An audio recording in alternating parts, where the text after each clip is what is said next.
can't afford the war right now, Rock. You hurting just like me. You have no idea who you are, and you think you do. And that's what makes shit so scary. Not nobody, not ever. Not even your own mama. So, for Raquel's plans to expand and take over. Now, everything in the beginning seems absolutely right from what she's doing, because as we've seen towards the end of season 1 of Raising Kanan, she basically won. She basically had Unique beat and stuff, right? But the downfalls of Raquel's plans is going to really come into fruition, because there was that, I think, that homeless guy who literally saw Kanan running, because all it is going to take is like a lineup, or he comes back in and stuff, and he looks at a picture of Kanan, and all it takes is going to be Detective Howard's partner to come along and look at the picture and be like, or bring him in or whatever, and be like, wait a minute, so wait, it was this guy? It was just like, yeah, it wasn't Unique, like it wasn't him and stuff, because they know that Unique wasn't responsible for shooting Detective Howard. So that's already one mistake that's gonna come back to bite her in the ass. And then since Unique is out of prison, she figures that, well, since all of Unique's guys have been either picked up and arrested, or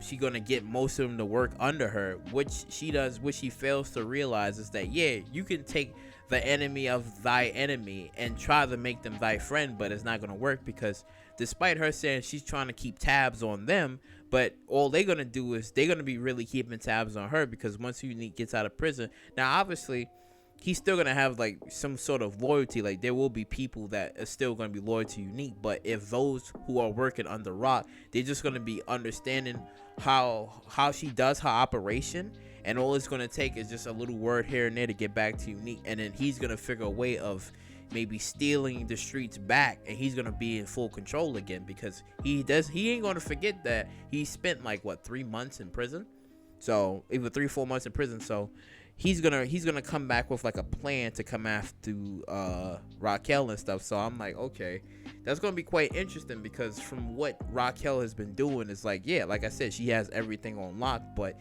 there's gonna be some key details within her plan that's gonna immediately fail. Like I said, the first one was where that witness, all it's gonna take is for them to be like, well, this is basically Kanan, and he needs to be brought in and stuff.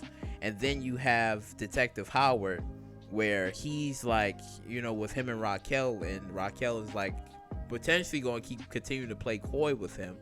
And then he is going to have to get in contact with Kanan, or Kanan is going to figure it out, or find out, I should say, that he is his father and stuff. And it's going to cause like another massive rift between Raquel and stuff, because all it is that this season is already put, like, the seeds has already been placed in there, where it's like Scrappy. First off, Scrappy, he's not doing hot. He's not doing too well. Like, he's fucking up. She told him about that gambling shit, and now that he got put in, there's rumors that's going around that either Scrappy gonna be a CI, or his mom was a snitch.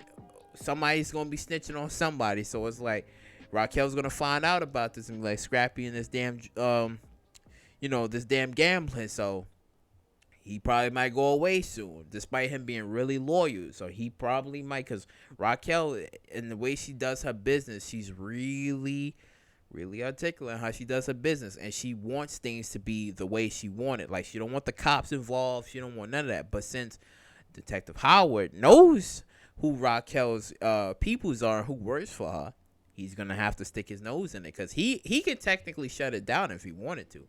Which Raquel doesn't understand is that Detective Howard holds more weight and power over her than she thinks she has over him. Like, yeah, she may think that, by sending Kanan to shoot him, that she immediately has like power or some sort of control, which she doesn't, because for so far Raquel only has like 2 weaknesses so far. It's really Symphony and it's really Kanan. But the biggest one is obviously Kanan, because it's her son. But another one will be Symphony, because Detective Howard seems like, well, we've from season 1, from where he was explaining that he doesn't mind bending the law or bending the rules and stuff, so he don't really mind. And then for him to get shot, no.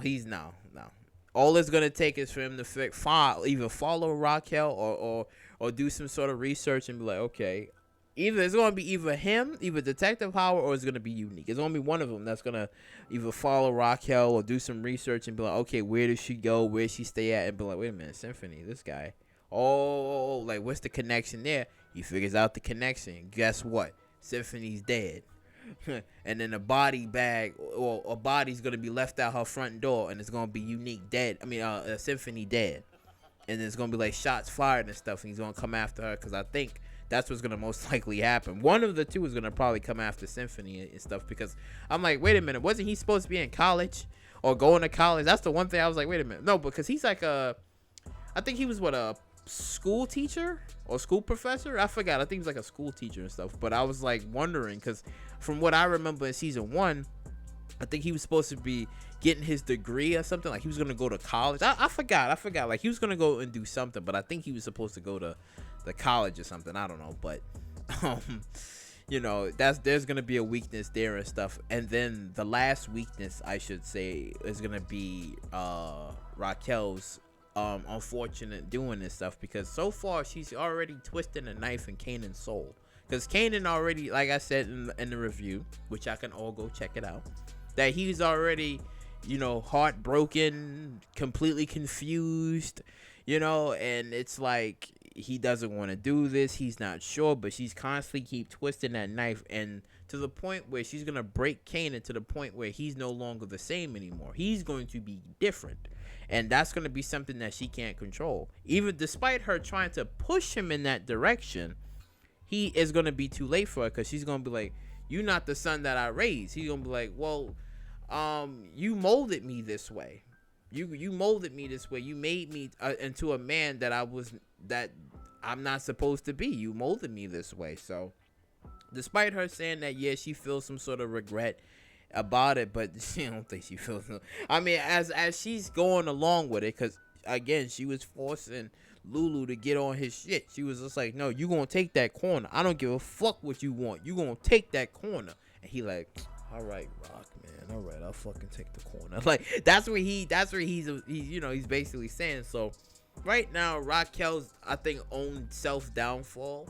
I think this season is gonna be her over, not only she's gonna be misstepping some things, I should say. I wouldn't say like overthinking. I think it's just gonna be her, misstepping like a few key things that she's already slipping and missing and stuff, because you have weaknesses there. I mean, Marvin so far, he hasn't fucked up, but he could, because if Jukebox mom comes back, I mean, something could happen. I'm not saying that he would kill her or anything, but something could happen. We just don't know, because so far, when Jukebox mom and they're gonna have that reconnect and stuff, and to explain like what happened, and then it's gonna be just like how in Kanan's case, where I think it was the sister of Raquel, I believe, who was just like, oh, he can come stay here and this and that, but it was just like, no, Raquel is being defiant, like, no, he's gonna come up here to New York. New York is where he's at. Queens is where he's at. I'm like,